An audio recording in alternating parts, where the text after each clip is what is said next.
Welcome to Shukla study point. आप सभी का स्वागत है आपके अपने YouTube channel Shukla study point में। मैं शिवम शुक्ला आप सभी दोस्तों का हार्दिक स्वागत करता हूं आपके अपने यूट्यूब चैनल में। आज के वीडियो के माध्यम से हम सोशियोलॉजी के ऐसे महत्वपूर्ण प्रश्नों पर चर्चा करूंगा जो कि BA second year third semester की परीक्षाओं के लिए बहुत ही ज़्यादा हेल्पफुल होंगे। और निश्चित तौर पर अगर आपने यह वीडियो अंत तक देख लिया तो आपको कहीं पर भटकने की आवश्यकता नहीं पड़ेगी। आप आसानी से हर एक प्रश्न का उत्तर सटीक तरीके से एकदम एक प्रकार से ज़बरदस्त तरीके से आप इस वीडियो के माध्यम से जानेंगे। तो आपको एक प्रकार से बने रहना है वीडियो के अंत तक। ओके, चलिए मैं आपको बता दूं कि आपके पेपर का जो नाम है, आपने इससे पहले जो मैंने बहुत सारी वीडियो पढ़ा चुका हूं लगभग, ठीक है। तो आप लोगों ने पेपर वो मतलब कि जो है चैप्टर 1 पढ़ा, चैप्टर 2 पढ़ा, मैंने पढ़ा दिया था। प्लेलिस्ट में हर एक वीडियो आपको मिल जाएगी और इसका ऑब्जेक्टिव मॉडल पेपर भी एक मैंने दे दिया है और यह लिखित मॉडल पेपर होगा। तो आप लिखित वाला मॉडल पेपर भी आप देखिए, ऑब्जेक्टिव वाला भी देखिए, दोनों की तैयारी आप करते रहिएगा। ओके, ये बात आप ध्यान रखेंगे, चाहे लिखित हो चाहे ऑब्जेक्टिव हो, अगर दोनों की तैयारी होगी तो बेस्ट दे पाएंगे अपना आप। तो इसीलिए मैं कहता हूं कि आप मेरी सारी वीडियोस जितनी भी बनाता हूं, हर वीडियो को देखिए। आपकी कोई भी यूनिवर्सिटी है उससे मतलब नहीं है, सभी विश्वविद्यालय का सिलेबस सेम ही है। तो आप परेशान मत होइएगा इसको लेकर के कि सर हमारी यूनिवर्सिटी का नहीं पढ़ा रहे हो। आप सोच रहे होंगे कि हमारी यूनिवर्सिटी का नहीं पढ़ा रहे हो, मतलब ये मत सोचिएगा कि केवल पर्टिकुलर हमारे के लिए। मैं आपको बता दूं सभी विश्वविद्यालयों का जब सिलेबस सेम है तो इसमें बताने की आवश्यकता नहीं कि मैं किस यूनिवर्सिटी से पढ़ा रहा हूं, ठीक है। तो आपको बस ये पढ़ लेना है। और आपके पेपर का नाम है सामाजिक परिवर्तन एवं आंदोलन, नई शिक्षा नीति जो आई है, ठीक है, उसके अकॉर्डिंग। तो सोशल चेंज एंड मूवमेंट आपको कुल मिलाकर के पढ़ना है। किसी किसी विश्वविद्यालय में जिसमें 2 पेपर होते हैं उसमें क्या होगा, सामाजिक परिवर्तन एक पेपर 1 हो जाएगा, मतलब सामाजिक आंदोलन पेपर 2 बन जाएगा। तो उसके लिए भी चिंता करने की आवश्यकता नहीं है, दोनों पेपर को इसी में समाहित करने का मैंने प्रयास कर दिया है। बाकी लगभग 80% यूनिवर्सिटीज़ में आपके जो है एक ही पेपर होता है, फर्स्ट सेमेस्टर में, सेकंड सेमेस्टर में, थर्ड सेमेस्टर में, फोर्थ सेमेस्टर में। जब आप फिफ्थ सेमेस्टर और सिक्स सेमेस्टर में जाएंगे तब आपकी परीक्षा एक प्रकार से आप देखेंगे 3-3 पेपर होंगे एक एक सब्जेक्ट के। ऐसा आपको आने वाले समय में मिलेगा जानकारी, तो मैं उसके लिए भी बनाऊंगा वीडियो। तो लेकिन अभी आप थर्ड सेमेस्टर में हो तो आइए चर्चा कर लेते हैं हमको क्या क्या पढ़ना है। ओके, ये ऐसे प्रश्न है जो कि आपकी परीक्षा में जो है बहुत ही हेल्पफुल एक प्रकार से तरीके से आपके मतलब कि मैं बताऊंगा जिनके उत्तर, तो आप बहुत एक प्रकार से कहीं ना कहीं पे आपको सहायता मिलेगी। जब आप परीक्षा में बैठोगे तो ये प्रश्न ही आपको दिखाई पड़ेंगे, अर्थात ये प्रश्न रिपीटेड प्रश्न हो सकते हैं आपकी दृष्टि से, आपके एग्जाम के दृष्टि से। चले, और एग्जाम पॉइंट ऑफ व्यू से बहुत ही ज़्यादा महत्वपूर्ण है। अब मैं आपको बता दूं कि आखिरकार आपको इसमें पढ़ना क्या क्या और किस तरीके से प्रश्न आएंगे, यानी मॉडल पेपर आपको अगर बताऊं तो कैसे होगा। सोशल चेंज एंड मूवमेंट का ये पेपर है। न्यू मॉडल पेपर 2023 की परीक्षाओं, 24 की परीक्षाओं के लिए, 25 के लिए भी बहुत महत्वपूर्ण होगा। मोस्ट इंपोर्टेंट क्वेश्चन आंसर्स के बारे में चर्चा करेंगे हम। सभी खंडों के उत्तर आपको निर्देशानुसार देना होगा। सबसे पहले आप पेपर जब खोलेंगे तो आपको ऐसा मिलेगा। और आप देखेंगे, अगर आपकी परीक्षा में बता दूं कि अगर आपने फर्स्ट सेमेस्टर में लिखित परीक्षा दी है या सेकंड सेमेस्टर में लिखित परीक्षा दी है और थर्ड सेमेस्टर में आपकी लिखित होनी, तो ऐसे ही पेपर, यानी कि जिस तरीके से आपका फर्स्ट सेमेस्टर में पेपर आया था, लिखित हुआ था, तो ऐसे थर्ड सेमेस्टर में पेपर का जो पैटर्न होगा वही होगा। तो इसमें भटकने की मतलब उसमें परेशान होने की आपको आवश्यकता नहीं है कि सर जी थर्ड सेमेस्टर में मेथड या वो चेंज हो जाएगा। मेरा मेथड चूंकि इसलिए रहता है चूंकि अधिकतर विश्वविद्यालय यही पैटर्न फॉलो करते हैं, तो इसी पैटर्न पे मैं बताने का प्रयास करता हूँ, ठीक है।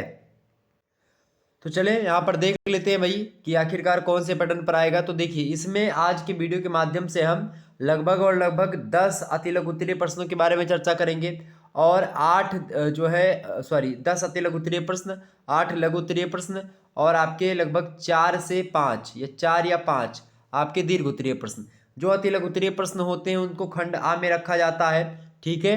और इनको आपको 50 शब्दों में इनके उत्तर को आपको लिखना होता है। कितने शब्दों में भाई? 50 शब्दों में इनके उत्तर को लिखना होता है और 10 के 10 क्वेश्चंस आपको करने होते हैं। प्रत्येक नंबर आप करते हैं तो आपको उसके लिए 2 अंक प्राप्त किए मतलब कि दिए जाते हैं। तो इस प्रकार से इसके अलावा जो लघु उत्तरीय प्रश्न होते हैं उनकी संख्या 8 होती है, लेकिन उनमें से केवल आपको 5 ही करने होते छांट करके। 3 आपको इनमें से क्या करना होता है? छोड़ना होता है। इसी प्रकार से आप जिसमें 4 प्रश्न पूछे जाते हैं दीर्घ उत्तरीय में, उनमें से केवल 2 ही प्रश्न आपसे पूछता है, 5 में भी 2 ही प्रश्न पूछता है करने के लिए। तो चाहे 4 पूछे चाहे 5 पूछे, आपको 2 ही दीर्घ उत्तरीय प्रश्न करना है। दीर्घ उत्तरीय प्रश्नों को आपको 500 शब्दों में लिखना है, ठीक, कितने शब्दों में भैया? 500 शब्दों में लिखना है। लगभग कितने पेज हो जाएगा आपका?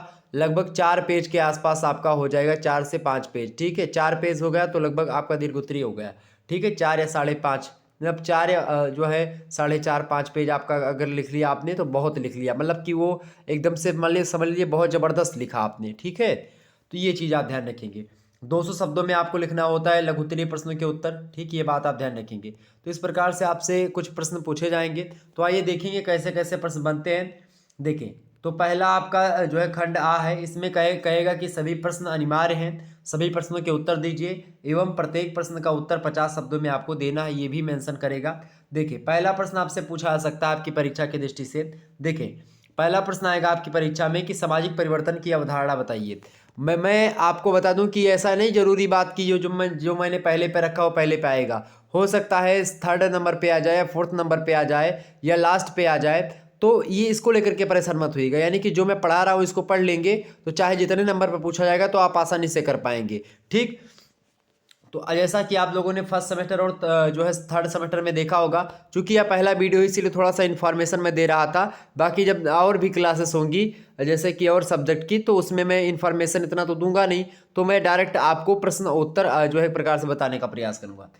पहला प्रश्न क्या पूछा जा सकता है कि सामाजिक परिवर्तन की अवधारणा। अवधारणा मीन्स होता है मीनिंग एंड डेफिनेशंस, और अवधारणा को अंग्रेजी में क्या बोलते हैं? कॉन्सेप्ट। तो अंग्रेजी वाले जो छात्र छात्र हैं परेशान उनके लिए बता दूं कि कॉन्सेप्ट जो होता है उसी को अंग्रेजी में हम, मतलब अंग्रेजी में जिसको आप कॉन्सेप्ट कहते हो उसी को हिंदी में अवधारणा बोलते हैं।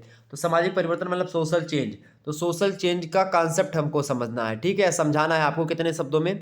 50 शब्दों में। तो आपको इसमें सामाजिक परिवर्तन के बारे में बताना होगा। सामाजिक परिवर्तन आप सभी को पता होगा। सामाजिक परिवर्तन आखिरकार ये क्या है, मतलब इसका अर्थ आपको बताना है, परिभाषा बतानी है। तो सभी को पता होगा परिवर्तन और सामाजिक परिवर्तन ये एक प्रकार से दो शब्द आपके हैं। तो फीचर महोदय कहते हैं कि संक्षिप्त शब्दों में किसी पूर्व अवस्था या अस्तित्व के प्रकार में पैदा होने वाली जो भिन्नता होती है उसको परिवर्तन कहते हैं। और इस कथन के द्वारा फीचर ने यह हमको बताया कि परिवर्तन में 3 प्रमुख तत्वों का समावेश होता है। पहला, एक विशेष दशा में परिवर्तन होता है तो उसको परिवर्तन कहेंगे। समय में अगर कोई चेंजमेंट होता तो उसको हम परिवर्तन बोलेंगे। अगर एक प्रकार से किसी चीज़ में भिन्नता हो जाती है, यानी कि पहले दूसरी तरीके से दिख रहा था अब वो दूसरी तरीके से दिख रहा है, तो वो भी एक प्रकार से परिवर्तन होता है। ठीक, तो ये परिवर्तन के 3 पहलू।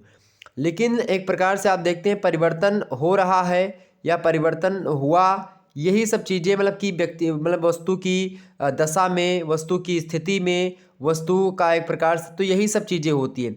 तो हम क्या करते हैं, हम तुलना करते हैं कि पहले वस्तु कैसी थी और आज वस्तु कैसी है। तो एक प्रकार से ये क्या हो गया?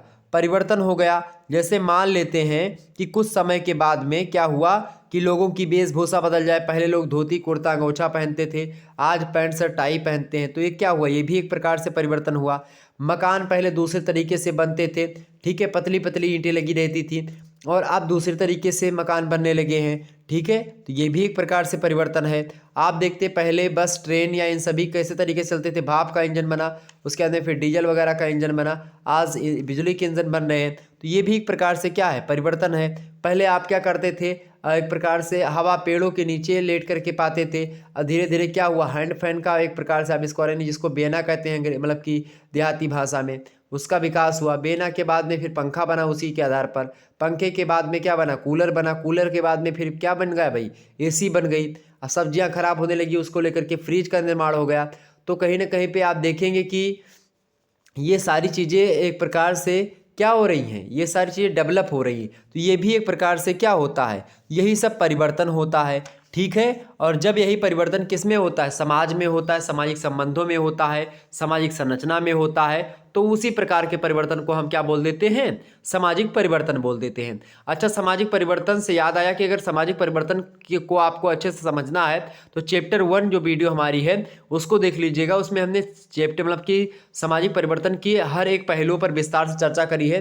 तो जब आप उसको देखेंगे तो सामाजिक परिवर्तन आपको विस्तार समझ में आ जाएगा।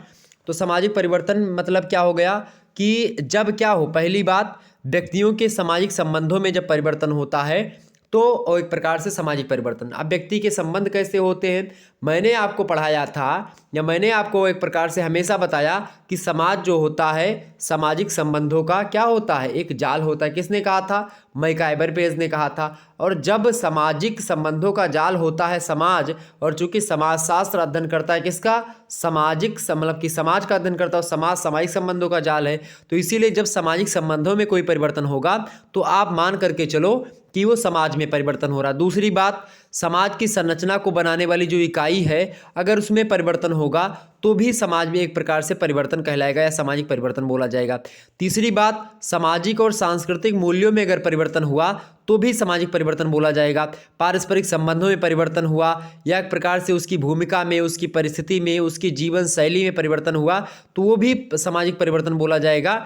समाज में रह रहे व्यक्ति के एक प्रकार से कहीं ना कहीं पे उसकी सांस्कृतिक नियम, चूंकि संस्कृति एक पीढ़ी से दूसरी पीढ़ी को हस्तांतरित होती है तो उसमें परिवर्तन अगर हम देखते हैं तो वो भी सामाजिक परिवर्तन होता है। ठीक, ये क्लियर हो गई बातें।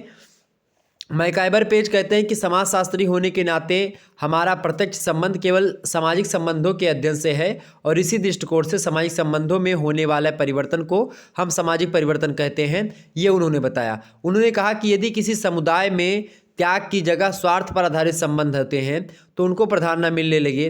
परिवार में पिता पुत्र अथवा मतलब सदस्यों के जो पारस्परिक संबंध है उन संबंधों का रूप बदलने लगे, समाज के विभिन्न वर्गों के संबंधों में परिवर्तन होने लगे तो आप समझ जाओ कि सामाजिक परिवर्तन हो रहा है। इसी प्रकार से किंग्सले डेविस, जेनसन, जोन्स, इन सभी लोगों ने सामाजिक परिवर्तन की अलग अलग तरीके से परिभाषा दी और इसके बारे में एक पुष्टि की, मतलब उसके बारे में बताया। कुल मिलाकर के अगर मैं बताऊं तो आपको क्या लिखना है कि सामाजिक परिवर्तन का क्षेत्र बड़ा व्यापक है, यानी बहुत व्यापक है, अत्यंत व्यापक है, कुछ भी आप लिख सकते हैं। आगे लिखेंगे कि समाज में हमारे सभी व्यवहार किसी न किसी सामाजिक नियम से क्या होते हैं? प्रभावित होते रहते हैं और हम अपने सामाजिक मूल्यों के अनुसार कुछ चीज़ों को अच्छा समझते हैं, कुछ चीज़ों को बुरा समझते हैं। इस प्रकार से आप देखते हैं कि विभिन्न आयु, लिंग, नातेदारी, प्रतिष्ठा वाले व्यक्तियों से हमारे संबंध कैसे हैं। किसी व्यक्ति से जैसे मान लेते हैं अलग अलग संबंध होते हैं, आपका नाई से कुछ अलग संबंध है, पंडित जी से कुछ अलग संबंध है और कुम्हार से कुछ अलग संबंध है, ठीक, फर्नीचर वाले से कुछ अलग संबंध है, ठीक, शर्मा जी से अलग संबंध है, वर्मा जी से अलग संबंध है, यादव जी से अलग संबंध है, ठीक है, मौर्य जी से अलग संबंध है। तो इस प्रकार से क्या होता है, संबंधों की जो व्यवस्था है अलग अलग व्यक्तियों से आपके जो पारस्परिक संबंध होते हैं वो अलग अलग होते हैं। तो कुल मिलाकर के आप देखेंगे इस प्रकार जब हम कभी भी इन सामाजिक नियमों का, मूल्यों का अथवा जो सामाजिक संबंध होते हैं किसी किसी व्यक्ति मतलब हर व्यक्ति के बीच में, जब उन संबंधों में परिवर्तन देखने को मिलता है या परिवर्तन के तत्व एक प्रकार से दूसरी तरह दिखाई पड़ने लगते हैं तो आप मान करके चलो कि समाज में परिवर्तन हो रहा है। सामाजिक व्यवस्था में, सोशल स्ट्रक्चर में यानी सामाजिक संरचना में अगर कोई भी चेंजमेंट होता है तो वही सामाजिक परिवर्तन होता है। कुल मिलाकर के ये तो सामाजिक परिवर्तन की अवधारणा, अगर ये चीज़ें जो मैंने आपको बताई ये अगर आपको पता है तो आसानी से आप सामाजिक परिवर्तन के बारे में बता सकेंगे। अब चाहे दीर्घ उत्तरीय इसी में प्रश्न पूछा जाता और चाहे लघु उत्तरीय प्रश्न पूछा जाता, चाहे अति लघु उत्तरीय, आप आसानी से अगर ये कंटेंट जान पा रहे हैं तो आप आसानी से उस उत्तर को लिख पाते। सामाजिक परिवर्तन की कई सारी विशेषताएं भी हैं, ठीक है, उसको मैंने वीडियो में बता रखा है, आप लोग देखिएगा, उसमें विस्तार से मैंने समझाया जैसे कि सामाजिक परिवर्तन का संबंध सामाजिक संरचना और व्यवस्था से होता है। इसके अलावा सामाजिक परिवर्तन जो है क्या है, एक स्वाभाविक प्रक्रिया है। इसके अलावा सामाजिक परिवर्तन एक जटिल तथ्य है। इसके अलावा सामाजिक परिवर्तन तुलनात्मक होता है। इसके अलावा सामाजिक परिवर्तन की निश्चित क्या होती है, भविष्यवाणी संभव नहीं होती है। और सामाजिक परिवर्तन सार्वभौमिक प्रक्रिया है। इसके अलावा सामाजिक परिवर्तन एक गुणात्मक प्रक्रिया है। सामाजिक परिवर्तन का चक्रीय और रेखीय प्रतिरूप भी होता है। तो कुल मिलाकर के सामाजिक परिवर्तन की ये सारी चीज़ें जो थी वो मैंने आपको बताई और आसानी से आप अगर इसको समझना चाहते हैं तो आप चैप्टर नंबर 1 वीडियो देख लीजिएगा, ठीक है, चैप्टर 2 भी देख लीजिएगा क्योंकि दोनों पढ़ा दिया हमने। ओके, आगे बढ़ते और भी चीज़ों को जानने का प्रयास करते तो आपका ये लगभग पहला चैप्टर मतलब कि पहला जो प्रश्न था एग्जाम पॉइंट मतलब कि एग्जाम की दृष्टि से महत्वपूर्ण वाला, ये आप लोगों ने समझ लिया। अब अगला प्रश्न समझते हैं। अगला प्रश्न आपसे बन सकता है कि सामाजिक परिवर्तन के प्रतिमान के बारे में बताएं। सामाजिक परिवर्तन के कितने प्रतिमान होते हैं भाई? तो सामाजिक परिवर्तन के अगर प्रतिमान की बात की जाए तो जो है सामाजिक परिवर्तन के 3 प्रतिमान होते हैं। मैकाइबर पेज ने 3 प्रकार के प्रतिमानों का उल्लेख किया है। तो आप लिखेंगे कि जो है जो सामाजिक प्रतिमान है वो मैकाइबर और पेज ने उसको क्या कहा है, 3 तरह, मतलब प्रतिमान माने होता है किन किन चीज़ों पर या किन चीज़ों के माध्यम से किन प्रतिमानों में परिवर्तन होता है, वही चीज़ें, ठीक है। तो किन सांचे में, तो सांचा एक प्रकार से प्रतिमान को बोल सकते हो, ठीक। पैटर्न जिसको आप बोलते हो, प्रतिमान माने क्या होता है, एक पैटर्न, किस पैटर्न पर परिवर्तन हो रहा है, ठीक, पैटर्न में परिवर्तन, तो वही प्रतिमान होता है। मैकआवर पेज कहते हैं कि 3 प्रकार के पैटर्न होते हैं, 3 प्रकार के पैटर्न यानी 3 प्रकार के प्रतिमानों से समाज में परिवर्तन होता है। पहला परिवर्तन का क्या नाम है भैया, लिखिएगा, रेखीय परिवर्तन। दूसरा परिवर्तन कौन सा है आपका, दूसरा परिवर्तन है भाई उतार चढ़ाव का प्रतिमान, यानी एक प्रकार से जिसको आप तरंगीय परिवर्तन बोल सकते हैं। और तीसरा परिवर्तन जो है आपका, इसको आप बोलते हैं चक्रीय प्रतिमान या चक्रीय परिवर्तन। तो एक प्रकार से अब ये तीनों को थोड़ा सा जान लीजिएगा। जो पहला आपका प्रतिमान है सामाजिक परिवर्तन का, वो है रेखीय प्रतिमान। रेखीय प्रतिमान मतलब होता है एक रेखा में परिवर्तन हुआ, अर्थात क्या हुआ कि मान लेते हैं बेना पहले था हवा पंखा करने वाला, जो हाथों से जो घुमाते हैं हम लोग, वो था हवा करने के लिए। फिर क्या हुआ, इसमें विकास हुआ, परिवर्तन हुआ, फिर क्या बना भाई, पंखा बन गया, ठीक है, ऊपर वाला पंखा बना, नीचे वाला पंखा बन गया, सब कुछ पंखा बन गया। फिर क्या हुआ, पंखे से भी और कैटेगरी आई बड़ी, फिर क्या बन गया, कूलर का निर्माण हुआ, ठीक, फिर कूलर से भी और बड़ा क्या निर्माण हो गया, एसी का निर्माण हुआ। तो इस प्रकार से आपने देखा कि शुरुआत से किस प्रकार से क्या हो रहा है, बढ़ोतरी में एक प्रकार से क्या हो रहा है, विकास हो रहा है, परिवर्तन हो रहा है चीज़ों में, ठीक है। हवा ये भी दे रहा, हवा ये भी दे रहा, हवा ये भी देगा, हवा ये भी, मतलब कि एक प्रकार से ये भी हवा देगी। लेकिन अब तीनों मतलब चारों में आप देखते बड़ा अंतर है ना, क्योंकि जब मनुष्य के मस्तिष्क का विकास कम था तो ये बना, मनुष्य के मस्तिष्क का और विकास हुआ फिर ये बना, और विकास हुआ तो ये बना, और जब सबसे ज़्यादा विकास होगा ये बना, अब और भी ज़्यादा विकास होगा तो और कोई चीज़ बन करके सामने आएगी। तो इस प्रकार से आप लोगों ने देखा कि ये जो परिवर्तन हो रहा है एक निश्चित रेखा में हो रहा है, सीधा ही परिवर्तन हो रहा है, ऐसे परिवर्तन। तो एक प्रकार से इस प्रकार का जब कोई आविष्कार हो रहा होता है या जो है भौतिक संस्कृतियों में जो हुआ परिवर्तन होता है, मतलब जो वस्तुओं से पहले छोटी चीज़ों से निर्माण होता है, मतलब बनने के लिए, फिर धीरे धीरे करके पहले थॉमस अल्वा एडिसन ने बल्ब का निर्माण किया, 1200 मतलब 1199 बार नहीं बना पाए, 1200 बार बना पाए थे। तो कहीं ना कहीं पे आप देखेंगे कि उसके बाद में बल्ब बना, फिर लगा लोगों को कि भाई बल्ब बना, फिर बल्ब का धीरे धीरे क्या हो गया, आज सेफल, एलईडी, राड, तमाम प्रकार के हाइलोजन तक बन चुके हैं। तो ये सब क्या है, एक प्रकार से ये सब रेखीय परिवर्तन है, यानी एक रेखा में परिवर्तन जब होता है, ठीक। दूसरा प्रकार का जो परिवर्तन होता है उसकी अगर बात किया है तो दूसरे प्रकार का परिवर्तन क्या होता है भाई, दूसरा परिवर्तन का प्रकार जो होता है आप देखेंगे उसको हम तरंगीय परिवर्तन बोलते हैं, ठीक। अब तरंगीय परिवर्तन या द्वितीय प्रतिमान भी इसको बोलते हैं। प्रथम प्रतिमान पहले वाले को, रेखीय को प्रथम प्रतिमान, और तरंगीय वाले को द्वितीय प्रतिमान, और तृतीय प्रतिमान बोलते हैं हम चक्रीय को। अब इसमें क्या होता है, मान लेते हैं एक रेखा है, इस प्रकार से रेखा थी, अब क्या हो रहा है, कभी क्या हो रहा है, इस रेखा से ऊपर कोई चीज़ आ रही, फिर नीचे आ रही, फिर ऊपर, फिर नीचे, फिर ऊपर, फिर नीचे, इस प्रकार चल रही है, ठीक। यानी क्या हो रहा है, मान लेते जनसंख्या आज जो है 1000 लोग किसी गांव में निवास करते हैं। अब क्या हो जाए, जनसंख्या भाई घटी। अब यहाँ पर मान लेते हैं आ गई कितनी, अब यहाँ पर बढ़ेगी तो ये 1500 हो गई जनसंख्या, ठीक है, मान लेते 1500 हो गई। यहाँ नीचे आई फिर कितनी हो गई भाई, 500 हो गई, फिर यहाँ पर बढ़ी, फिर यहाँ पर 1000 साफ बराबर आ गई, फिर यहाँ पर 1500 पहुँच गई इसके बराबर, फिर नीचे आ गई, फिर 500 पहुँच गई। यानी इस प्रकार से क्या हो रहा है, कभी ज़्यादा कभी कम, कभी ज़्यादा कभी कम, इस प्रकार से क्या हो रहा है, एक तरंग में एक प्रकार से घटता बढ़ता एक प्रकार से प्रतिमान। तो द्वितीय प्रतिमान जो होता है ये क्या होता है, जैसे जिसमें उतार चढ़ाव होता रहता है, जैसे जनसंख्या में उतार चढ़ाव होता है, ठीक। तो ये चीज़ें होती है। तो खास करके इस प्रकार के परिवर्तन को हम द्वितीय प्रतिमान या दूसरा प्रतिमान कहते हैं। आर्थिक क्रियाकलापों में और जनसंख्या में खास करके इस प्रकार का परिवर्तन देखने को मिलता है। कभी आप देखते मुद्रा का दाम बढ़ता है, कभी घटता है, कभी किसी वस्तु का दाम घटता है, कभी बढ़ता है, तो ये चीज़ होती है। तो इस प्रकार के परिवर्तन जो होते हैं ये द्वितीय प्रतिमान होते हैं।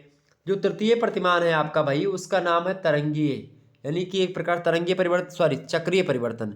चक्रीय परिवर्तन को हम थर्ड परिवर्तन यानी कि तृतीय प्रतिमान या थर्ड पैटर्न भी बोलते हैं, ठीक है, चक्रीय परिवर्तन। इसको कहीं कोई कोई विद्वान तरंगीय परिवर्तन ही बोलते हैं, लेकिन तरंगीय परिवर्तन वो दूसरे प्रकार का तरंगीय परिवर्तन जो सेकंड वाला था वो इस तरंग में चल रहा था। लेकिन एक तरंग और इस प्रकार से कौन सी तरंग चल रही है इसमें, यानी चक्रीय परिवर्तन में, जैसे ये मान लेते एक सर्कल है, इस सर्कल में क्या हो रहा है भाई, इस सर्कल में मान लेते हैं कि यहाँ पर ठंडी आई, ठंडी के बाद में क्या होता है भाई, ठंडी के बाद में क्या आएगा, गर्मी आएगी, गर्मी के बाद फिर क्या आएगा, बरसात आएगा, फिर बरसात के बाद क्या आएगी, ठंडी, फिर गर्मी आएगी, फिर बरसात आएगी। तो ठंडी गर्मी बरसात, ठंडी गर्मी बरसात एक साइकिल में क्या होगा, ये चलता रहेगा, यानी कि जो चीज़ें अभी आई है वो अगले साल फिर आ जाएगी। तो एक प्रकार से इस प्रकार का परिवर्तन जो होता है ये खास करके आप देखते हैं चक्रीय परिवर्तन, एक चक्र में, यानी जहाँ से हम चले थे फिर वहीं को हम पहुँच गए। ऋतु में परिवर्तन हुआ, मौसम में परिवर्तन हुआ, जैसे मनुष्य में कि मनुष्य पहले पैदा हुआ, शैशवावस्था में गया, युवावस्था में प्राप्त हुआ, प्रौढ़ावस्था को गया, बुढ़ापा, मरा, फिर से पैदा हुआ, फिर आया एक प्रकार से। तो एक प्रकार से ये परिवर्तन, यानी आरंभ होता है, उन्नति होती है, पतन होता है, तो एक सब चक्रीय क्रम में होता है और फिर से वैसे हो जाती है। तो ये चीज़ें एक प्रकार से क्या होती हैं, ये चक्रीय परिवर्तन का उदाहरण है। तो एक प्रकार से 3 प्रतिमान हो गए आपके सामाजिक परिवर्तन के। अब अगला पॉइंट हम समझने का प्रयास करेंगे। अगला प्रश्न आपकी परीक्षा की दृष्टि से ये भी बहुत महत्वपूर्ण है। प्रश्न क्या है भाई, देखिए प्रश्न आपका है कि, एक मिनट,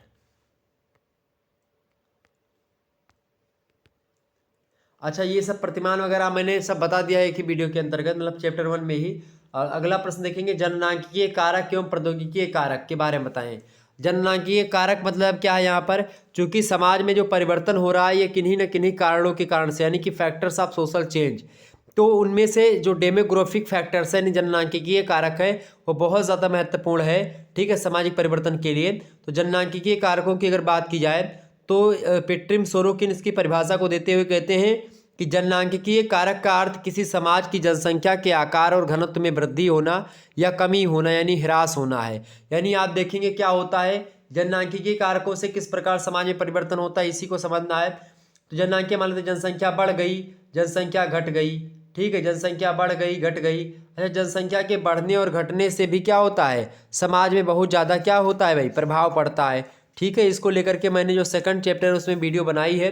क्योंकि क्या होता है कि सामाजिक परिवर्तन का जो एक प्रकार से जनसंख्यात्मक कारक है, उनके कारणों से बहुत सारी चीज़ें होती हैं। जैसे क्या होता है कि कभी कभी क्या होता है, जन्म दर और मृत्यु दर को लेकर के, यानी कि जन्म दर अगर वृद्धि हो जाती है जन्म दर में, तो खास करके मनुष्य की प्रजनन जो क्षमता होगी उसमें वृद्धि होगी, शरीर रोगों से मुक्त होगा, विवाह की आयु में कमी होगी, प्रकृति से अनुकूलन करने की क्षमता अधिक होगी। अगर जन्म दर में एक प्रकार से मतलब यह वृद्धि चाहे किसी भी दशा में से प्रभावित हो, लेकिन इतना अवश्य है कि जब कभी भी जन्म दर बढ़ती है तो आजीविका के साधन उसके अनुपात में नहीं बढ़ पाते, इससे भुखमरी फैलती है, गरीबी फैलती, बीमारी फैलती, बेकारी फैलती। ये बात भी ध्यान रखेंगे। जनसंख्या अगर बढ़ी, मतलब आप देखते हैं जन्म दर अगर बढ़ेगी तो क्या होगा, संसाधन का एक प्रकार से कमी हो जाएगी, लोग ज़्यादा हो जाएंगे तो समस्या उत्पन्न होगी। अगर मान लेते हैं बहुत ज़्यादा लोग मर भी गए तो भी दिक्कत है। तो कुल मिलाकर के मृत्यु दर का क्या प्रभाव पड़ता है भाई, समाज में यदि मृत्यु दर कम हो जाती है तो जीवन अवधि बढ़ती है। मृत्यु दर में वृद्धि होने से समाज में वृद्ध अनुभवी व्यक्तियों की कमी हो जाती है। आप देखते हैं अगर मृत्यु दर कम हो गई तो बूढ़े जल्दी जल्दी टपकने शुरू हो जाएंगे, ठीक है, और एक प्रकार से बहुत सारी चीज़ें होंगी। तो कुल मिलाकर के आप देखेंगे कि ये सारे के सारे कहीं ना कहीं पे जननांकिकीय कारक हैं। जनसंख्या से बहुत ज़्यादा परिवर्तन होता है, जनसंख्या में अगर परिवर्तन हुआ तो समाज में परिवर्तन एकदम से तय है, क्योंकि जनसंख्या के द्वारा ही संबंधों का निर्माण होता है, ठीक। तो ये एक प्रकार से आपको समझना पड़ेगा। दूसरी बात, आप्रवास और उत्प्रवास से क्या होता है, समाज में परिवर्तन होता है। जनसंख्या, जो कि अगर कोई जनसंख्या मान लेते कोई लोग अपने यहाँ पर आकर के रह रहे हैं तो भी समाज में परिवर्तन होगा। अगर यहाँ से कोई अलग समाज में गया, वहाँ से कुछ सीख करके यहाँ पर आया तो भी समाज में परिवर्तन होगा। आप्रवास उत्प्रवास को मैंने समझा दिया है, वीडियो में देख लीजिएगा, ठीक। जनसंख्या की रचना कैसी है, तो एक प्रकार से ये भी, तो ये हो गए जननांकिकीय कारक। जननांकिकीय कारक मान होता है कि क्या होता है कि कभी भी जब परिवर्तन होता है तो वो जनसंख्या के कारण से समाज में हुआ परिवर्तन वो जननांकिकीय कारकों के अंतर्गत आता है, ठीक। तो कुल मिलाकर अगर देखें तो आप लिखेंगे कि जनसंख्या के आकार में होने वाला परिवर्तन समाज के सामने एक नई आवश्यकताएं और व्यवहार के नए ढंग उत्पन्न करता है। यही दशाएं सामाजिक परिवर्तन को प्रोत्साहन देती हैं।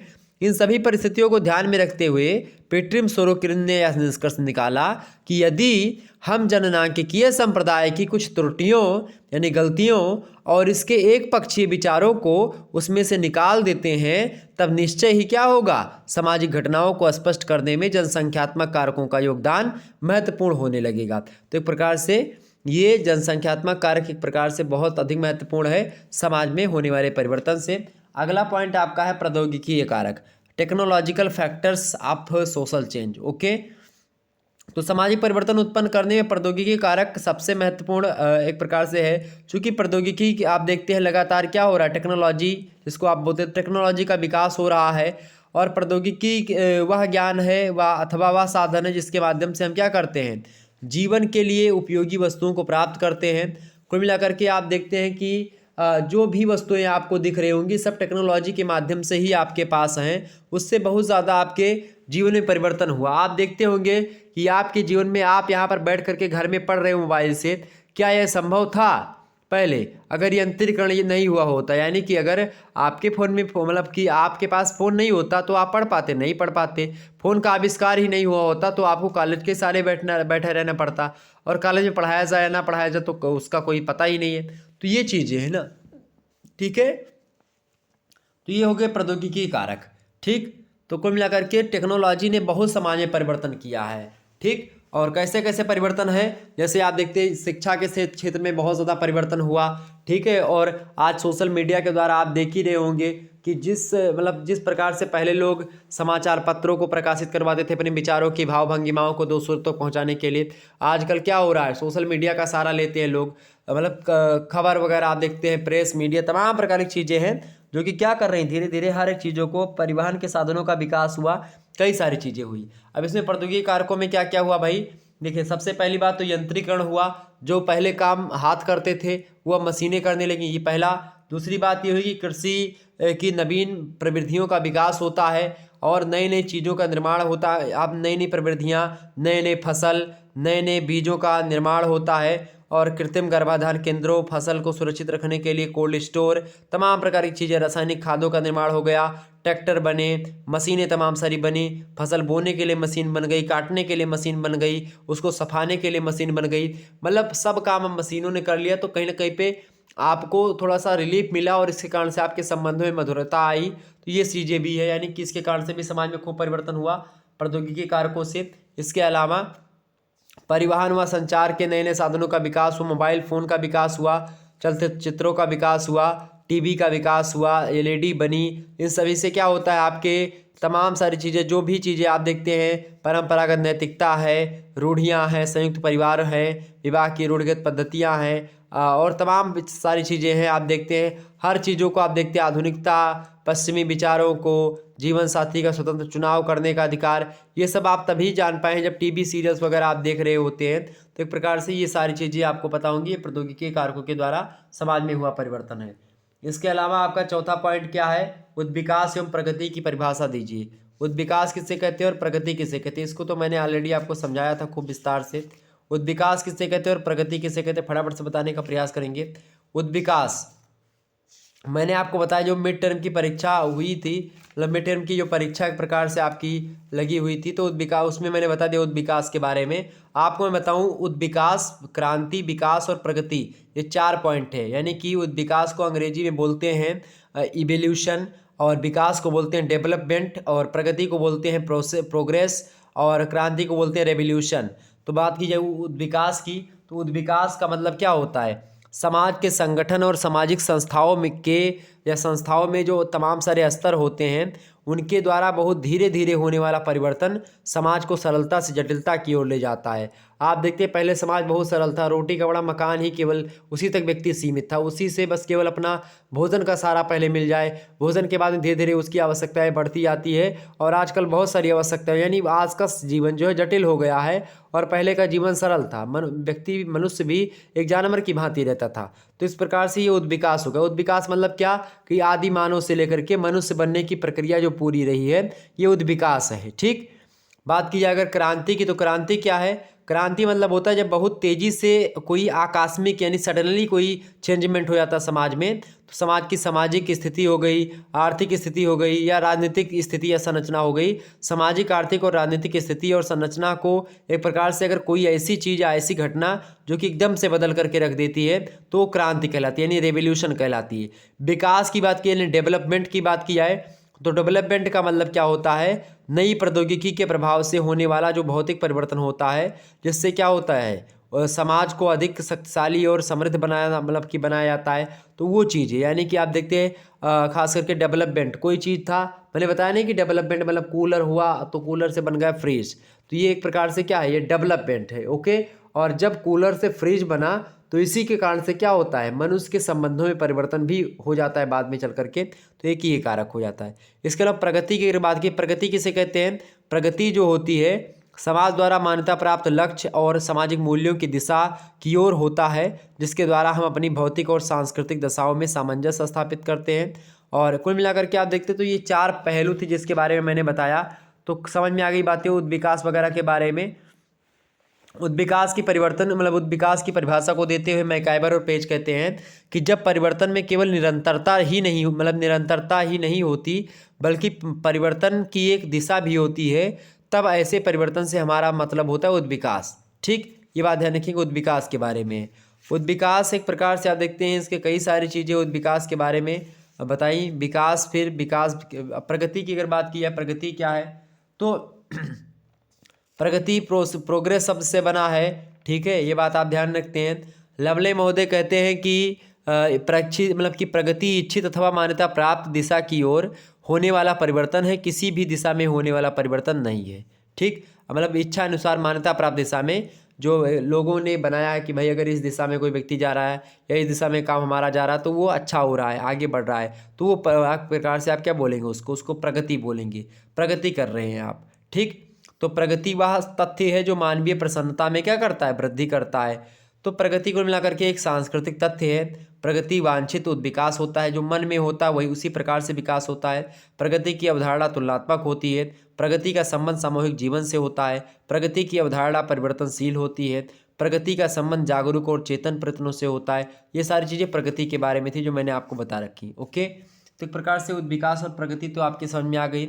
आगे चल करके हम अंतर को लेकर के अभी पढ़ेंगे, तो उसको लेकर के आप परेशान मत होइएगा। प्रगति और विकास के बारे में हमको पढ़ना है। ठीक, क्लियर बातें, आगे समझा जाए भाई। अब आगे समझते हैं अगले प्रश्न की ओर। अगला प्रश्न आपकी स्क्रीन पर आ चुका है, आप देखेंगे। 5वां प्रश्न है क्या, 5वां प्रश्न है कि सामाजिक परिवर्तन के किन्हीं 4 रेखीय सिद्धांतों के नाम लिखिए। प्रश्न बड़ा ही अच्छा है। प्रश्न पूछ रहा है कि सामाजिक परिवर्तन के किन्हीं 4 रेखीय सिद्धांतों के नाम लिखिए। रेखीय सिद्धांतों के नाम कौन कौन से भाई, आपको बता दूं कि सामाजिक परिवर्तन के कई सारे सिद्धांत हैं। उन सिद्धांतों में एक होता है रेखीय सिद्धांत, यानी कि जिसको लाइनर थ्योरी बोलते हैं। एक है चक्रीय सिद्धांत, यानी कि साइक्लिक या साइकिल जो चक्रीय होता है उसको साइक्लिक बोलते हैं। एक होता है जननांकिकीय सिद्धांत, यानी डेमोग्राफिक चेंजमेंट मतलब सिद्धांत वाला। एक इसके अलावा आर्थिक संघर्ष का, यानी कि एक प्रकार से इकोनॉमिक कन्फ्लिक्ट, जिसको आप बोल सकते हैं कार्ल मार्क्स वगैरह। तो एक प्रकार से सामाजिक परिवर्तन आखिरकार इसी के बारे में बताते हुए ये सारे के सारी चीज़ें हैं। तो बहुत सारे लोगों ने अलग अलग तरीके से बताया। तो सामाजिक परिवर्तन के रेखीय सिद्धांतों के 4 रेखीय सिद्धांतों के नाम आपसे पूछ रहा है ना, तो कौन कौन से आप लिखेंगे। पहला सिद्धांत जो लाइनर में हुआ है उसमें नाम आता है भाई हर्बर्ट स्पेंसर का। हर्बर्ट स्पेंसर शुरू से ही लेकर के और मार्गन, इन लोगों के विचार प्रस्तुत किया कि प्रत्येक विकास अवस्था जो होती है आगामी स्तर से संबंधित परिवर्तन क्या होता है, जो एक प्रकार से अवस्था होती है, परिवर्तन की गति कुछ निश्चित स्तरों से होकर के गुजरती है। ठीक है, अब उसी स्तर के बारे में हर्बर्ट स्पेंसर का जो सिद्धांत है वो फेमस है। तो आप लिखेंगे पहला सिद्धांत कौन सा, हर्बर्ट स्पेंसर का सिद्धांत।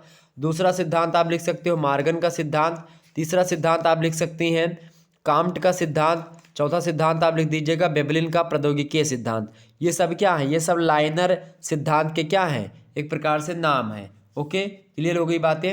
तो इसके बारे में चर्चा करेंगे हम आने वाले समय में हर एक सिद्धांतों के बारे में। तो हर्बर्ट स्पेंसर ने पहले बताया शुरुआत से कि पहले सरल समाज था, तो उसमें कोई प्रकार से मानव समाज की सबसे प्रारंभिक स्थिति थी मतलब कि सरल समाज। इसमें क्या रहा होगा कि व्यक्ति के बीच में कोई भेदभाव ऊंची नीच का ऐसा कोई व्यवस्था नहीं थी, और ऐसे समाज का एक प्रकार से आकार काफ़ी छोटा था। उसमें कोई स्पष्ट राजनीतिक संगठन देखने को नहीं मिलता था सरल समाजों में, और समरूपी समाज थे। धीरे धीरे क्या हुआ कि एक दूसरे से भिन्न विशेषताओं वाले समूहों ने एक दूसरे के निकट संपर्क में आना प्रारंभ किया होगा, जिसके फलस्वरूप क्या हुआ होगा कि समाज बहुरूपी समाज की विशेषताएं ग्रहण करने लगे होंगे, और इसी से मानव समाज उस स्तर पर या उस स्तर में प्रवेश करने लगे जिन्हें हम संश्लिष्ट समाज के नाम से जानते हैं। तो पहले शुरुआत में सबसे जो पहले समाज था वो क्या था, ये हर्बर्ट स्पेंसर का सिद्धांत में बता रहा हूँ। हर्बर्ट स्पेंसर कहते हैं कि सिद्धांत में पहला सिद्धांत था सरल सिद्धांत।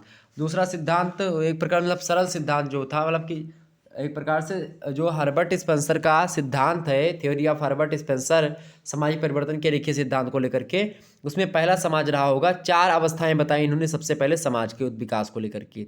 ठीक, 4 अवस्थाएं, पहली कौन सी? सरल समाज, दूसरी है संश्लिष्ट समाज, तीसरा है दोहरे संश्लिष्ट समाज और चौथा जटिल संश्लिष्ट समाज। ठीक है, और जो दूसरा समाज है इनका संश्लिष्ट समाज, इसमें आप देखते हैं अब आपस में लोग मिलकर के क्या कर रहे होंगे भाई, समाज आपस में साथ मिलकर के एक हो जाते होंगे और एक संश्लिष्ट समाज का निर्माण करते हैं, यानी कि कंपाउंड, ठीक है, मिल जाते हैं।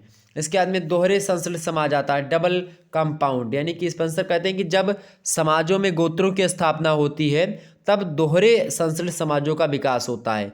ये एक प्रकार से चीज़ें हुई। फिर उसके बाद में उच्च संश्लिष्ट समाज आया, यानी कि जो है ट्रेबली कंपाउंड, जो एक प्रकार से सोसाइटीज आई, उनका निर्माण हुआ। तो क्या हुआ कि समाजों को स्पेंसर ने जटिलतम समाजों के रूप में स्वीकार किया है। उन्होंने कहा कि पहले का समाज बड़ा सरल था, आज का समाज कैसा बहुत कठिन है। तो समाज के रूप में आप देखते हैं, स्पेंसर कहते हैं कि इस प्रकार समाज के रूप में होने वाला प्रत्येक परिवर्तन में उस विकास की विशेषता विद्यमान रहती है। परिवर्तन के एक निश्चित क्रम में समाज की जो प्रगति होती है उसे समाज के बढ़ते हुए आकार, पारस्परिक मतलब संबंधता, विषम रूपता और निश्चितता के रूप में देखा जा सकता है। कुल मिलाकर के आप देखते हैं कि आरंभिक समाज आकार में छोटे थे और इसके सदस्यों में पारस्परिक संबंधता कम थी, समरूप होते थे, लेकिन लोगों की भूमिकाओं में कोई निश्चितता एक प्रकार से नहीं होती थी। इसके बाद में क्या हुआ, भविष्य में होने वाले प्रत्येक परिवर्तन के साथ समाज का आकार बढ़ने लगता है और सदस्यों में पारस्परिक संबंधता बढ़ती जाती है। व्यक्तियों की परिस्थिति, भूमिका में एक स्पष्ट अंतर दिखाई देने लगता है और सामाजिक संरचना में एक निश्चित अस्पष्टता होने लगती है। और इस प्रकार समाज के रूप में होने वाला परिवर्तन सरलता से जटिलता की ओर एक रेखीय क्रम में होता है, ऐसा इन्होंने बताया। तो ये रेखीय सिद्धांत है सामाजिक परिवर्तन का। ठीक, इसके अलावा मॉर्गन का सिद्धांत है। उन्होंने कहा, मॉर्गन की एक पुस्तक है, उसका नाम क्या है? प्राचीन समाज, एंसेंट सोसाइटी नाम की पुस्तक है मॉर्गन की। और मॉर्गन अमेरिकन समाजशास्त्री हैं, मानव शास्त्री भी हैं, LH मॉर्गन। ओके, ये बात आप ध्यान रखेंगे। और उन्होंने एक प्रकार से समाज के विकास को रेखीय क्रम में ही प्रस्तुत किया। मॉर्गन ने कहा कि एक प्रकार से ये जो है, जैसे जंगली युग के बारे में इन्होंने बताया, जंगली युग में निम्न अवस्था रही होगी, मध्यम अवस्था और उच्च अवस्था रही होगी, और एक रहा होगा बर्बरता का युग। बर्बरता के युग में खास करके निम्न अवस्था, मध्यम अवस्था और उच्च अवस्था है, ये बर्बरता का युग। तीसरा युग इन्होंने बताया सभ्यता का युग आया होगा। सभ्यता के युग बाद में इन्होंने बताया कि मतलब कि 3 ही बताए कुल मिला करके इस मतलब हर मॉर्गन महोदय ने। तो ये चीज़। अच्छा, स्पेंसर और मॉर्गन ने सामाजिक विकास के आधार पर संस्कृति तथा सामाजिक संस्थाओं में होने वाले परिवर्तन को रेखीय क्रम में स्पष्ट किया, लेकिन इनके द्वारा प्रस्तुत सिद्धांतों को अधिक प्रमाणिक नहीं माना जाता, क्योंकि फ्रेंच बोयास कहते हैं कि स्पेंसर ने समाज के विकास के जिन क्रम का उल्लेख किया है उसे सभी समाजों पर लागू नहीं किया जा सकता, और वास्तव में मानव समाज एक मशीन की तरह नहीं है और ना ही इसमें होने वाले परिवर्तन किसी निश्चित क्रम में होते हैं। जहाँ तक मॉर्गन द्वारा प्रस्तुत सिद्धांत का संबंध है, तो इन्होंने कहा कि विभिन्न समाजों के अध्ययन से यह स्पष्ट हुआ है कि सभी समाजों में संस्कृति का विकास समान स्तरों में से गुजरते हुए नहीं हुआ है। मॉर्गन यह भी स्पष्ट नहीं कर सके कि प्रौद्योगिकी में होने वाला जो परिवर्तन संस्कृति को एक विशेष दिशा की ओर आगे बढ़ाता है, स्वयं उस प्रौद्योगिकी में परिवर्तन क्यों और किस प्रकार से कर सकता है। तो एक तमाम प्रकार के पहलू, तो ये 4 सिद्धांत मैंने बताए रेखीय सिद्धांतों में, जो कि आपने देखा।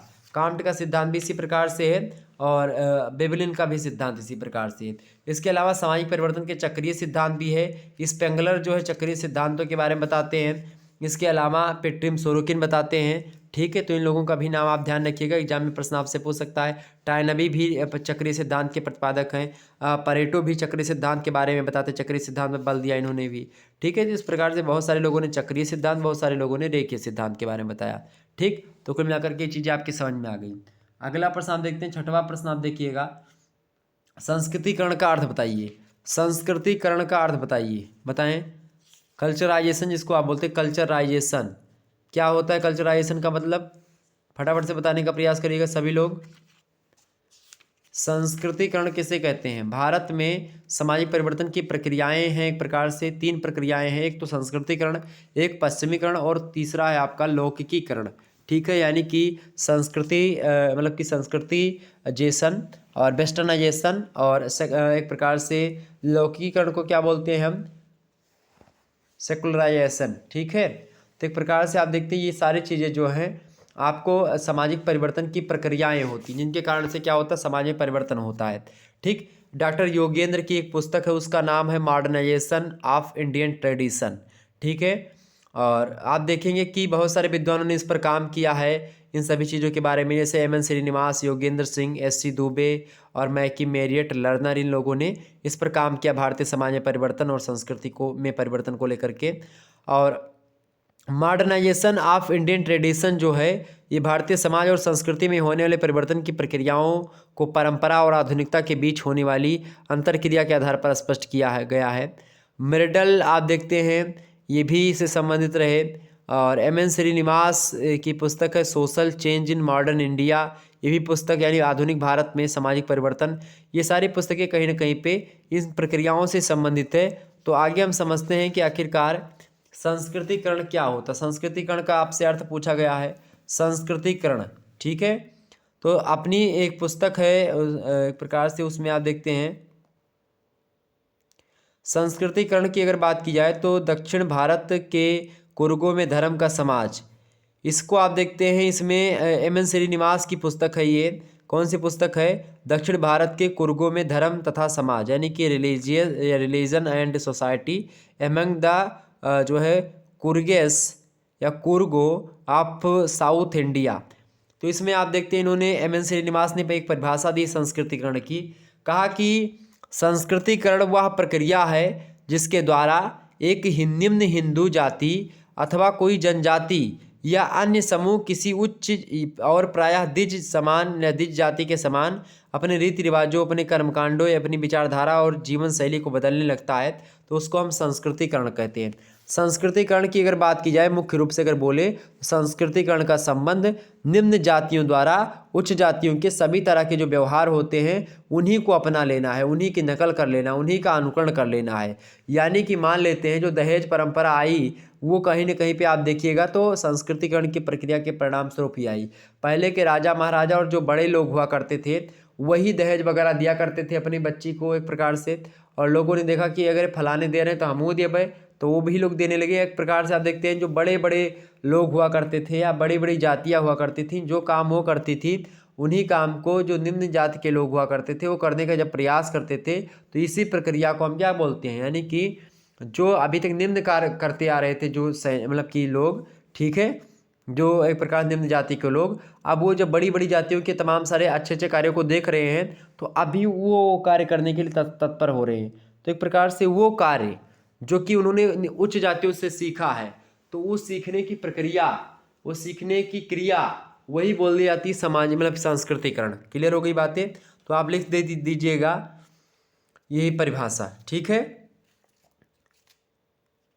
मान लेते हैं कि पाप पुण्य कर्म में विश्वास, संस्कारों की पूर्ति, माया और मोक्ष, ये सारी अवधारणाएं हैं जिसका संबंध हिंदुओं की बृहद परंपराओं से है। आप देखते हैं इसी का अनुकरण करके लोगों ने और भी तमाम सारी चीज़ों को अपनाया, बहुत सारे धर्म ने इन चीज़ों को अपनाया।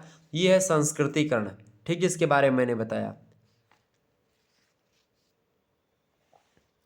संस्कृतिकरण को प्रोत्साहन करने वाली बहुत सारी दशाएं जैसे तीर्थ स्थान और मठ हो गए, राजनीतिक व्यवस्था के कारण से भी ऐसा होता है, यातायात और संचार के साधन, पश्चिमी शिक्षा के प्रभाव से, लोकतांत्रिक व्यवस्था और तमाम सारी चीज़ें हैं, तो ये संस्कृतिकरण है, ठीक। अच्छा, संस्कृतिकरण से भी परिवर्तन भी होता है समाज में। जैसे कि क्या होता है, सबसे पहली परिवर्तन क्या होता है कि जो निम्न जातियाँ होती हैं उनके जीवन शैली में परिवर्तन होता है संस्कृतिकरण से। दूसरा परिवर्तन क्या होता है, जातिगत नियमों की कठोरता में कमी आती है। जो जातिगत नियमों की कठोरता थी उसमें धीरे धीरे कमी आती है। जब कोई शूद्र वर्ग का लोग ब्राह्मणों जैसे कर्तव्य करने प्रारंभ कर देता है तो और भी लोग एक प्रकार से वो कर्म करना प्रारंभ कर देते हैं। तो इस प्रकार से क्या होता है, इसमें भी परिवर्तन होता है। इसके अलावा शक्ति संरचना में भी परिवर्तन होता है। और इसके अलावा आप देखते हैं डॉक्टर श्रीनिवास ने कहा कि संस्कृतिकरण के फलस्वरूप क्या हुआ कि निम्न जातियों की शक्ति और प्रतिष्ठा में क्या होती है, वृद्धि हुई, लेकिन यह प्रतिष्ठा ब्राह्मण और ठाकुर जैसी उच्च जातियों की प्रतिष्ठा को गिरा कर बढ़ी है। तो एक प्रकार से ये देखिएगा, ये एक प्रकार संस्कृतिकरण के परिणाम स्वरूप ही हुआ है, ठीक। इसके अलावा स्थानीय गतिशीलता में वृद्धि हुई है, इसके कारण संस्कृतिकरण से। कर्मकांड और रूढ़िवादिता में वृद्धि हुई है। अंतर्जातीय संबंधों में परिवर्तन हुआ है। अंतर्जातीय तनाव में वृद्धि हुई है। असंस्कृतिकरण की प्रक्रिया में एक प्रकार से वृद्धि हुई है। कुल मिलाकर के आप देखेंगे कि संस्कृतिकरण का एक प्रकार से कई प्रभाव पड़ा। तो ये संस्कृतिकरण के बारे में आप बता सकते हो, मॉडर्नाइजेशन जिसको आप कहते हैं। ठीक है, क्लियर बात। आगे बढ़ा जाए, आगे बढ़ते आधुनिकीकरण के बारे में समझ लेते हैं। आधुनिकीकरण, आधुनिकीकरण क्या है भाई? आधुनिकीकरण का मतलब क्या होता है? मॉडर्नाइजेशन। संस्कृतिनाइजेशन इसको बोलते हैं, संस्कृतिकरण को। मॉडर्नाइजेशन बोलेंगे आप आधुनिकीकरण को। आपसे कह रहा आधुनिकीकरण की परिभाषा दीजिए। आधुनिकीकरण किसे बोलेंगे बताइए फटाफट से। आधुनिकीकरण किसे कहते हैं? आधुनिकीकरण किसे बोलेंगे? फटाफट से बताने का प्रयास करेंगे जितने भी लोग देख रहे हैं। आधुनिकीकरण क्या होता है? पश्चिमीकरण और लौकिकीकरण के बारे में सब। पश्चिमीकरण मतलब कि जो पाश्चात्य देश कर रहे हैं, जैसे यूरोप की कंट्री में जो हो रहा है, अगर उसका हम अनुकरण करें तो वो क्या हो गया? वो पश्चिमीकरण हो गया। ठीक, तो इस प्रकार से आपको समझना पड़ेगा। अगला प्रश्न आपसे क्या पूछा गया भाई? अगला प्रश्न आप देखेंगे, अगला प्रश्न क्या आ गया कि आधुनिकीकरण की परिभाषा दीजिए। आधुनिकीकरण की परिभाषा आपसे पूछ रहा है मॉडर्नाइजेशन। तो इसकी बारे में अगर बताएं आपको तो इससे एग्जाम में प्रश्न आपसे जो है लगभग एक प्रश्न आपसे तो आना ही आना तय है, उसमें कोई दो राय नहीं है आधुनिकीकरण को लेकर के। ठीक है, आधुनिकीकरण की अगर मैं बात करूं तो आधुनिकीकरण में आप देखते हैं कि इसका बहुत ज़्यादा परंपरा पर भी प्रभाव पड़ता है आधुनिकीकरण का। आधुनिकीकरण की अगर बात की जाए तो आधुनिकीकरण एक ऐसी अवधारणा होती है जिसका संबंध परिवर्तनशील मूल्यों, सार्वभौमिकता तथा तार्किकता की ओर होने वाले परिवर्तनों से होता है।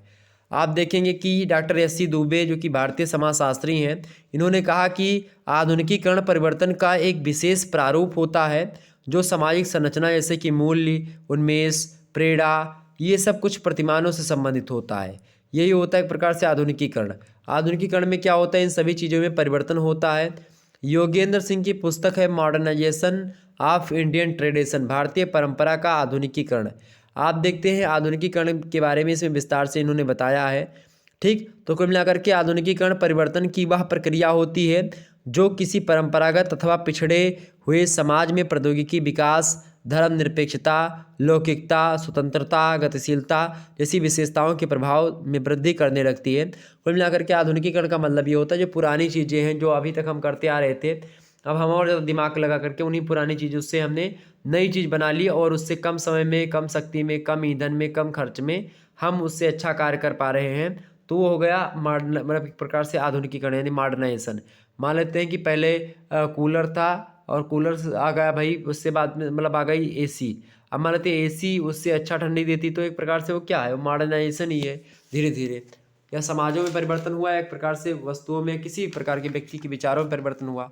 ठीक, आधुनिकीकरण की कई सारी विशेषताएं भी हैं। आधुनिकीकरण की विशेषताओं में अगर बात की जाए जैसे कि इसमें नगरी, इससे क्या होता है? नगरीकरण में वृद्धि होती है। इसके अलावा प्रौद्योगिकी विकास होता है और बढ़ती हुई गतिशीलता और व्यक्तिगत आकांक्षाओं को मान्यता मिलती है। लोकतांत्रिक मूल्यों में वृद्धि होती है और परिवर्तन में रुचि पैदा होती है। लौकिक मूल्यों की प्रधानता होती है इसमें।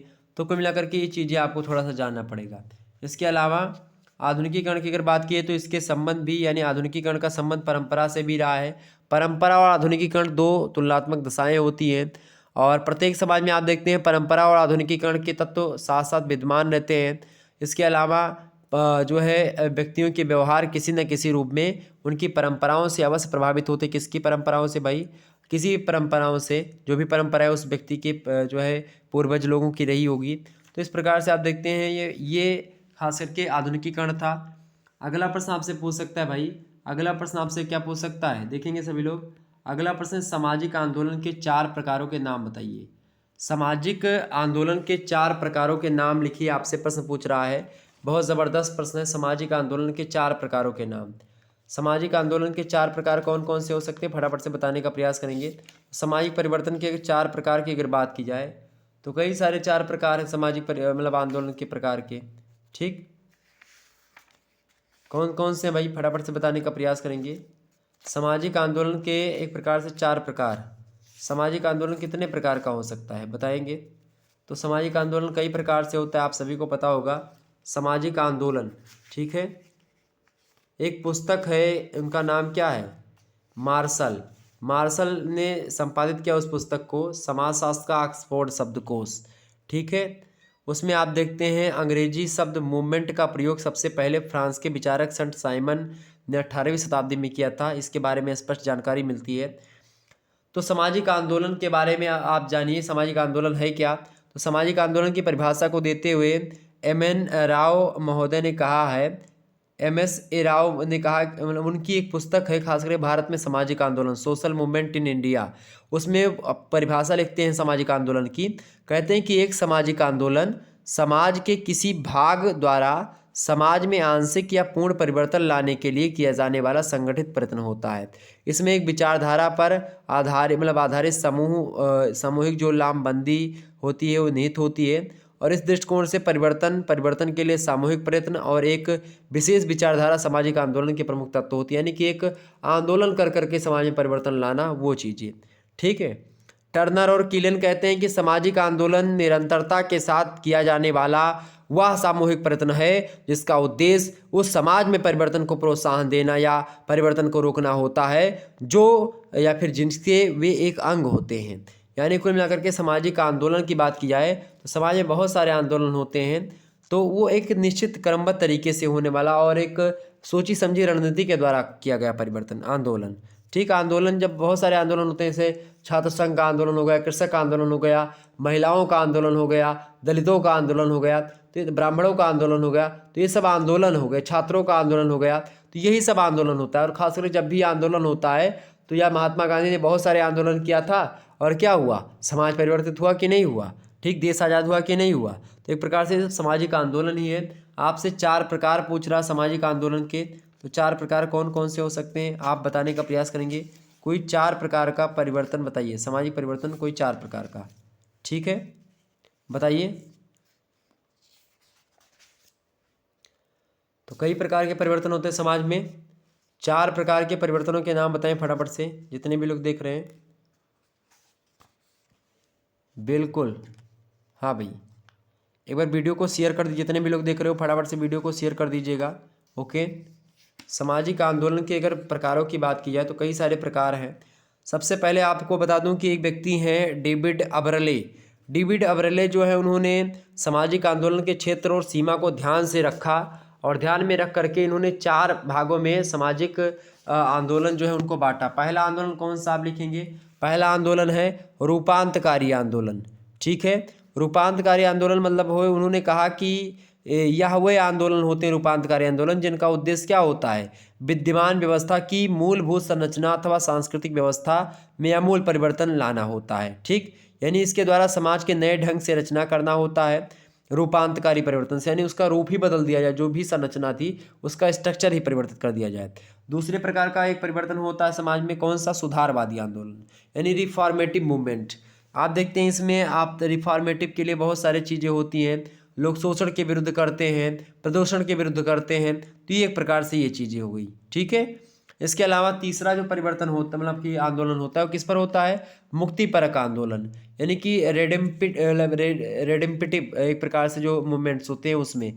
इसमें आप देखते हैं सबसे पहला रूप जो है इसमें अमेरिका में आप देखते हैं मुक्तिपरक आंदोलन का ब्लैक पैंथर्स मूवमेंट चला, और वही एक प्रकार से जब नीग्रो प्रजाति के लोगों ने गोरे लोगों के समान नागरिक अधिकार प्राप्त करने के लिए एक प्रकार से आंदोलन किया, तो ये होता है मुक्तिपरक आंदोलन, ठीक। और चौथा आंदोलन का प्रकार इन्होंने बताया, किसने बताया था ये सारे 4 प्रकार? डेविड अबरले ने। इन्होंने कहा कि वैकल्पिक आंदोलन एक होता है, यानी कि अल्टरनेटिव मूवमेंट, और इसमें आप देखते हैं कि कुछ लोगों की कुछ विशेष आदतों में परिवर्तन लाना होता है और उनके जीवन को अधिक स्वास्थ्य एक प्रकार से बनाना होता है। विभिन्न समुदायों में मद्यपान, बहुपत्नी विवाह हो गया, धार्मिक अंधविश्वास हो गया, कर्मकांड हो गया, इसके विरुद्ध जब आंदोलन होते हैं तो यही चीज़ें होती एक प्रकार से खास करके ये आंदोलन। तो ये 4 प्रकार के मुख्य रूप से आंदोलन होते हैं, आप लिख दीजिएगा। पहला प्रकार कौन सा?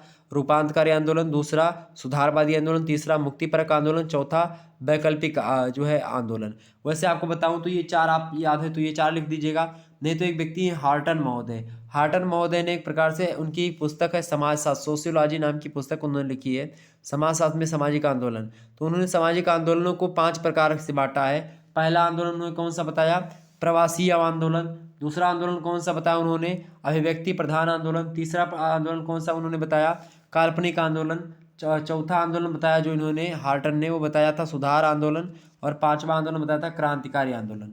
ये 5 प्रकार के आंदोलन है, आपसे एग्जाम में प्रश्न पूछ सकता है, ऑब्जेक्टिव में भी। तो एक प्रकार से ये आंदोलन के प्रकार हो गए। तो ये आंदोलन हो गए आपके। इसके अलावा आगे बढ़ते हैं, अगला प्रश्न 9वां प्रश्न है आपका, कृषक आंदोलन का अर्थ बताइए। कृषक आंदोलन का अर्थ बताइए, फटाफट से बताने का प्रयास करें जितने भी लोग देख रहे हैं। कृषक आंदोलन का अर्थ बताइए। ठीक है, आपसे क्या पूछ रहा है भाई? कृषक आंदोलन के अर्थ के बारे में पूछ रहा है। कृषक आंदोलन का अर्थ बताइए, फटाफट से बताने का प्रयास करेंगे। कृषक आंदोलन का अर्थ।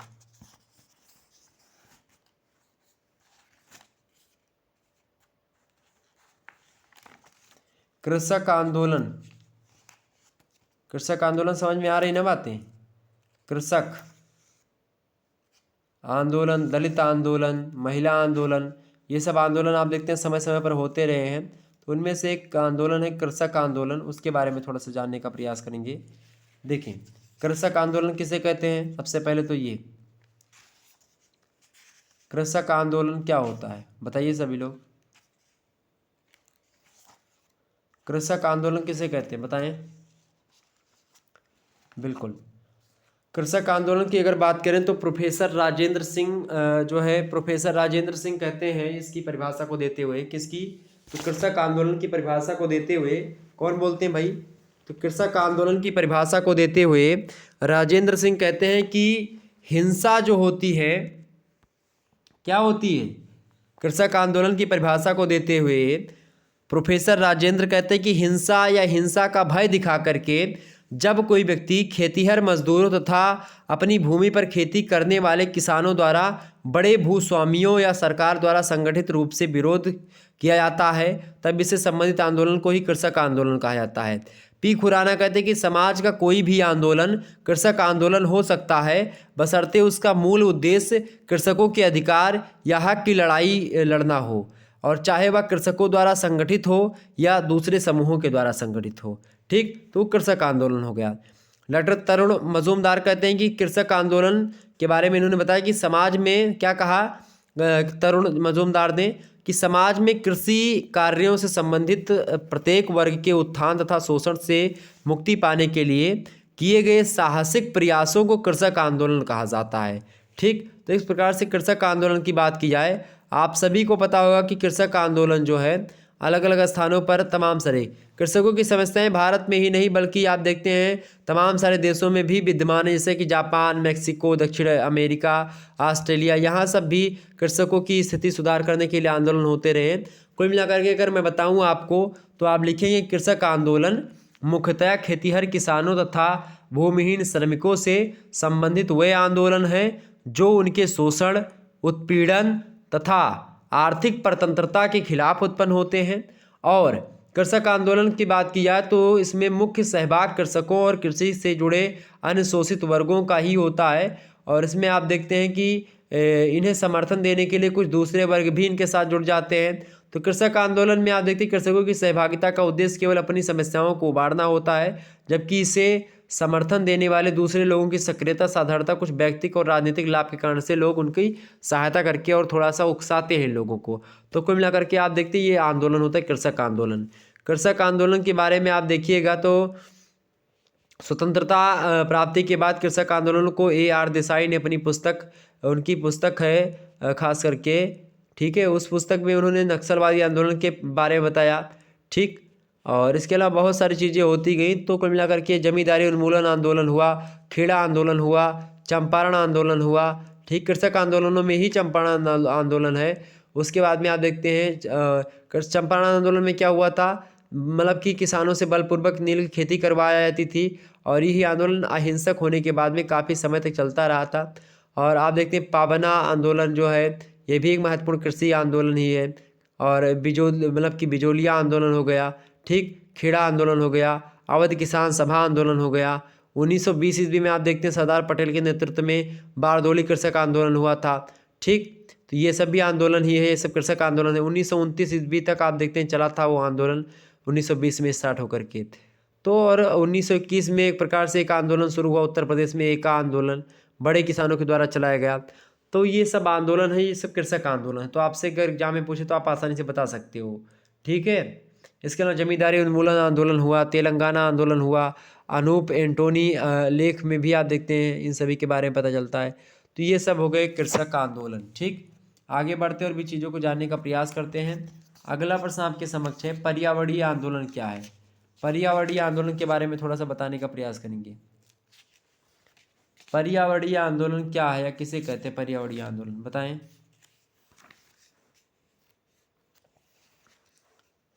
पर्यावरणीय आंदोलन के बारे में आप सभी लोग जानते हैं, जब पर्यावरण के को लेकर के या पर्यावरण को बचाने को लेकर के जब व्यक्ति या जो है लोगों का समूह एक प्रकार से साथ मिल करके जब काम करता है तो उसी को बोला जाता है। ठीक, पर्यावरणीय आंदोलन के बारे में खास करके अगर बात की जाए तो आज बहुत जरूरी है पर्यावरणीय आंदोलन होना। और यह सच है कि आप देखते हैं पर्यावरण से संबंधित आंदोलन भी सामाजिक आंदोलन का ही एक रूप बन चुका है अब। लेकिन दूसरे आंदोलनों की तुलना में इसकी प्रकृति जो है थोड़ा सा अलग दिखाई पड़ती है, खास करके पर्यावरणीय आंदोलन की। ठीक है, और सामाजिक आंदोलन किसी न किसी रूप में राजनीतिक दलों के प्रयत्नों से जुड़े रहते हैं। और पर्यावरणीय आंदोलन जो होते हैं एक तरह के स्वायत्त आंदोलन है ये। इसका उद्देश्य समाज की किसी वर्ग या समुदाय की परिस्थिति में परिवर्तन लाना ना होकर के क्या होता है, संपूर्ण नागरिक समाज में एक ऐसी चेतना का विकास करना होता है जिससे मानवीय जीवन को अधिक सुरक्षित बनाया जा सके। तो ये होता है पर्यावरण संरक्षण। पर्यावरण संरक्षण का उद्देश्य, और खास करके अगर बात की जाए जो कृषक आंदोलन या फिर जो अन्य आंदोलन रहे उनका एक प्रकार से जो सिनेरियो है या उनका एक प्रकार से जो प्रकृति है उन लोगों की, मतलब इसकी मतलब इन दोनों परिवर्तनों की, तो वो अलग अलग होती है। यानी कि जो सामाजिक परिवर्तन है या जो कृषक आंदोलन है और जो एक प्रकार से पर्यावरणीय आंदोलन है, या सामाजिक आंदोलन और पर्यावरणीय आंदोलन दोनों की प्रकृति में भी भिन्नता आपको दिखाई पड़ेगी। ठीक, वैसे पर्यावरणीय आंदोलनों के बारे में एक प्रकार से वो क्या है इसको स्पष्ट करते हुए क्रिस्टोफर रूटेस कहते हैं कि पर्यावरणीय आंदोलनों को विभिन्न व्यक्तियों और संगठनों के उन प्रयत्नों के रूप में परिभाषित किया जा सकता है जो पर्यावरण से प्राप्त होने वाले सभी लाभों के प्रति किए जाते हैं। तो कुल मिलाकर के आप देखते हैं कि पर्यावरणीय आंदोलन की उत्पत्ति, अधिकांश समाजशास्त्री यह मानते हैं कि भारत में पर्यावरण के संरक्षण संबंधित संगठित प्रयत्नों का आरंभ 20वीं शताब्दी के आरंभिक काल में हुआ। और इस समय ब्रिटिश सरकार द्वारा रेल और सड़क मार्गों का विस्तार करने तथा व्यापारिक उद्देश्यों से जंगलों का व्यापक रूप से कटान करने का विरोध किया गया था। धीरे धीरे आप देखते हैं बहुत सारे आंदोलन भी चलाए गए थे इसको लेकर के। अब आंदोलन में जैसे कि बिश्नोई आंदोलन चलाया गया था उस समय।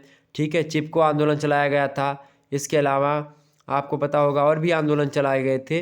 ठीक, चिपको आंदोलन तो आप सभी को पता होगा, सुंदरलाल बहुगुणा जी ने। और नर्मदा बचाओ आंदोलन चला था, नर्मदा नदी विकास परियोजना भी बनाई गई इसको लेकर के, कई सारी चीज़ें हैं। तो ये सब कहीं ना कहीं पे आप देखते हैं पर्यावरण को सुरक्षित रखने के लिए, क्योंकि पर्यावरण जो है मनुष्य के चौतरफा घेरे हुए है और पर्यावरण मनुष्य को प्रभावित करता है, मनुष्य पर्यावरण से प्रभावित होता है, मनुष्य भी पर्यावरण को प्रभावित करता है। तो पर्यावरण का एक प्रकार से जो संतुलन है इसको नहीं बिगाड़ना है हमको। ठीक है, अगर हम पर्यावरण के संतुलन को अगर बिगाड़ देंगे तो प्रकृति क्या कर देगी, हमारा निरसन कर देगी, हम भी नहीं रह पाएंगे। जिस प्रकार से पहले आप देखते हैं कि बहुत सारे लोगों का विनाश हो चुका है, तो उसी प्रकार से हमारा भी विनाश हो जाएगा, हमारा भी एक प्रकार से क्या हो जाएगा, निरसन हो जाएगा। अगर हम लोग क्या नहीं करेंगे, प्रकृति के साथ तालमेल नहीं बैठा पाएंगे, पर्यावरण को अच्छे तरीके से नहीं रखेंगे, तो बहुत सारी बीमारियां फैलेंगी और बहुत ज़्यादा हानि होगी। ठीक है, तो इसीलिए पर्यावरण संरक्षण बहुत ज़रूरी है। अलग अलग जगहों पर पर्यावरण संरक्षण को बल मिल रहा है। पर्यावरण संरक्षण को लेकर के आप देखते हैं लगातार काम भी हो रहे हैं। पर्यावरण संरक्षण के लिए सरकार का योगदान भी रहा है। पर्यावरण संरक्षण के लिए पर्यावरण संरक्षण कानून बनाया गया। ठीक है, इसके अलावा जल प्रदूषण और वायु प्रदूषण पर नियंत्रण रखने के लिए भी कानून बना 1952 ईस्वी के आसपास। इसके अलावा वन नीति में संशोधन भी किया गया। नदियों को स्वच्छ बनाने का अभिप्राय रखा गया। स्वच्छ भारत अभियान चलाया गया। तो ये सब कहीं ना कहीं पे आप देखते हैं पर्यावरणीय आंदोलन को ध्यान में रख करके ही चलाए गए हैं। तो ये हो गया आपका पर्यावरणीय आंदोलन। तो ये 10 प्रश्न आपके हो गए लगभग। अब थोड़ा सा दीर्घ लघु उत्तरीय प्रश्नों के बारे में चर्चा कर लेते हैं। ठीक, देखिए केवल 5 प्रश्न आपको करने हैं खंडवा से। 200 शब्दों में केवल इन प्रश्नों के उत्तर को लिखना है अच्छा, इन प्रश्नों के उत्तर आप लोग आसानी से यहाँ पर मैं बताने का प्रयास करूँगा तो शायद उतना समझ में ना आए।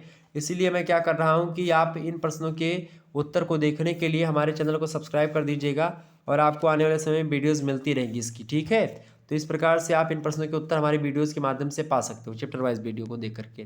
प्ले लिस्ट में आपको वीडियो मिलती रहेगी। आने वाले समय में इन सभी पर मैं चर्चा करूँगा। एक दिन एक वीडियो में महासंग्राम वीडियो के नाम से बनाऊँगा, उसमें चर्चा कर लूँगा। देखिए, पर्यावरणीय संरक्षण के लिए पहला प्रश्न आप देखेंगे लघु उत्तरीय का। 200 शब्दों में इन प्रश्नों के उत्तर को आपको लिखना है और 5 प्रश्न ही करने हैं 8 प्रश्नों में से। पहला प्रश्न है कि पर्यावरणीय संरक्षण के लिए सरकार का योगदान लिखिए। सबसे पहली बात तो मैंने आपको बता ही दी, तमाम सारी जो मतलब चीज़ें हुई। इसके अलावा अगला प्रश्न है दलित आंदोलन के विभिन्न चरणों का वर्णन कीजिए। ये भी प्रश्न बहुत अच्छा एग्जाम में आ सकता है। अगला प्रश्न आप देखेंगे महिला आंदोलन के प्रमुख मुद्दों पर चर्चा कीजिए, जल्दी चर्चा होगी इस पर। इसके अलावा अगला प्रश्न देखते हैं सामाजिक आंदोलन की अवधारणा स्पष्ट कीजिए। बहुत है, इसकी अवधारणा को सामाजिक आंदोलन की मैंने बता ही दिया। सामाजिक आंदोलन यानी परिभाषा जान बता दो, बस वही अवधारणा हो गई। अगला प्रश्न है वैश्वीकरण किसे कहते हैं, किन्हीं 4 विशेषताओं का वर्णन कीजिए। बहुत ज़बरदस्त प्रश्न एग्जाम में 100% आने वाला है। अगला प्रश्न भी आपका श्योर 100% आएगा। पश्चिमीकरण से क्या तात्पर्य है, इसके प्रभावों के बारे में बताइए। भी बहुत ज़बरदस्त प्रश्न है एग्जाम में आने वाला। और अगला प्रश्न है आपका सामाजिक परिवर्तन में सूचना प्रौद्योगिकी की भूमिका स्पष्ट कीजिए। बहुत ज़बरदस्त प्रश्न है, ये भी आप पढ़ लीजिएगा। इसके अलावा प्रगति और विकास में क्या अंतर है, ये तो भाई एकदम से बहुत ज़बरदस्त ही प्रश्न है, ये छूट ही नहीं सकते। तो इन 8 प्रश्नों को अगर आप तैयार कर लेंगे तो आप आसानी से कोई भी परीक्षा आपसे पूछी जाएगी, मतलब कि कोई भी एक प्रकार से साल में आप परीक्षा देने जाएंगे तो ये जरूर आएगा प्रश्न। तो इसीलिए इनको ध्यान रखिएगा। अब जो अगला आपका जो प्रश्न पत्र में जो प्रश्न आएगा वो खास करके बताऊँ आपको, तो वो जो है 2 प्रश्न ही मतलब कि आपसे पूछे तो जाएंगे लगभग 5 प्रश्न, 4 प्रश्न, लेकिन इनमें से केवल 2 ही करने हैं। 500 शब्दों में एक प्रश्न का उत्तर लिखना खंड गा के। आइए देखते कौन कौन से प्रश्न आपसे पूछे जा सकते हैं एग्जाम में दीर्घोत्तरीय में। देखिए, पहला प्रश्न तो एकदम से कन्फर्म है, एक प्रश्न ये तय है आना आना, आपका लगभग 10 नंबर से 15 नंबर आपको दिलवाएगा। प्रश्न है कि सामाजिक परिवर्तन को परिभाषित कीजिए तथा सामाजिक परिवर्तन की विशेषताओं का उल्लेख कीजिए। ये बहुत महत्वपूर्ण प्रश्न है और चैप्टर 1 नंबर 1 आप देखिएगा तो उसमें आपको मिल जाएगा इस प्रश्न का उत्तर। अगला प्रश्न है अकबर के सांस्कृतिक विलंबना के सिद्धांत का आलोचनात्मक परीक्षण कीजिए। बहुत महत्वपूर्ण प्रश्न ये भी आपका आ सकता है। वहीं अगला प्रश्न आप देखेंगे सामाजिक परिवर्तन के चक्रीय तथा रेखीय सिद्धांतों में अंतर एक प्रकार से बताने का प्रयास करेंगे। ये भी आपका बहुत बढ़िया प्रश्न है। अगला प्रश्न आप देखते हैं भारत में श्रमिक आंदोलनों के प्रादुर्भाव एवं विकास के मुख्य स्तरों को संक्षेप में बताइए या समझाइए, ऐसा प्रश्न बनेगा। तो ये भी आप पढ़ लीजिएगा, बहुत महत्वपूर्ण है। इसके अलावा अगला प्रश्न है मार्क्स यानी कार्ल मार्क्स का संघर्ष सिद्धांत सामाजिक आंदोलनों के प्रादुर्भाव को स्पष्ट करने में किस सीमा तक प्रासंगिक है, मूल्यांकन कीजिए। ये बहुत सारे प्रश्न जो मैंने मतलब कि लगभग 5 प्रश्न बताए, इनमें से केवल 2 ही प्रश्न आपको करने हैं। तो अगर इतना ही आपने इन प्रश्नों के उत्तर को तैयार कर लिया, निश्चित तौर पर आपको अच्छे अंक प्राप्त होंगे और आपका व्यक्तित्व निखरेगा। आप अच्छे तरीके से हर चीज़ को कर पाएंगे। और आपको बता दूं कि अगर हिस्ट्री की वीडियो देखनी है आपको मध्यकालीन की या प्राचीन की, तो आप हमारे चैनल को ज्वाइन करके भी देख सकते हो। हर एक सब्जेक्ट की क्लास चलती है। तो चैप्टर 2 क्लास हो चुकी है कल आपकी, ठीक। इसके अलावा चैप्टर 1 की भी क्लास हो चुकी थी। हर एक सब्जेक्ट की चैप्टर 1 और 2 की क्लास लगभग हो चुकी है। ओके, चलिए फिर मिलते हैं हम नेक्स्ट वीडियो में। तब तक के लिए जय हिंद जय भारत। इसी प्रकार से अन्य किसी वीडियो के साथ धन्यवाद। आप सभी का बहुत बहुत धन्यवाद हमारे से जुड़ने के लिए। इसी प्रकार से अपना प्यार हमेशा बनाए रखिएगा। Good night, I love you. सभी लोगों को good night, tata bye, take care. सभी लोगों को एक प्रकार से बहुत बहुत बधाई और बहुत बहुत शुभकामनाएं आप सभी को। खास करके अब आप लोगों के लिए शुक्ला डी पॉइंट एक बहुत अच्छी चीज़ करने वाला है। धन्यवाद। जल्द ही पता चलेगा आपको कि क्या चीज़ें आप लोगों के लिए हो रही हैं। मैं एक वीडियो प्लान कर रहा हूँ महासंग्राम, आप सभी को पता होगा, फर्स्ट सेमेस्टर और सेकंड सेमेस्टर में आपने देखा होगा। उसमें एक प्रकार से आपको हर एक चीज़ें आपको जैसे कि वहाँ पर आपको हर एक पॉइंट मतलब हर एक चैप्टर को एक ही वीडियो के माध्यम से समझाने का प्रयास किया जाएगा और उसमें लिखित रूप में आपके उत्तर भी सामने आते रहेंगे। ऐसा विचार है मेरा, जल्द ही ऐसा करूँगा। ओके, तो उसको लेकर के परेशान मत होइएगा। धन्यवाद। Good night, I love you. सभी लोगों को बहुत बहुत धन्यवाद। जय हिंद जय भारत।